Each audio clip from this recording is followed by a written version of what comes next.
వధువుగానే మారిపోవే ఈ క్షణం స్వయం వరం ఇవాళ సంబరం ఈ క్షణం స్వయం వరం ఇవాళ సంవరం వీడుకోలు లేని తోడు అంది స్వాగతం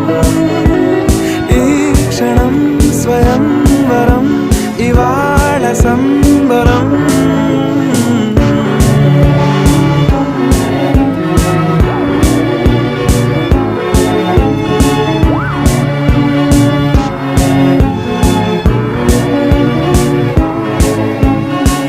ఇవాళ నింగిలోని తారా తళుక్కు మంది ఎదురుగారా వయస్సు తీరికుండదారా హాయ్ హాయ్ హాయ్ సొగస్సు పంచు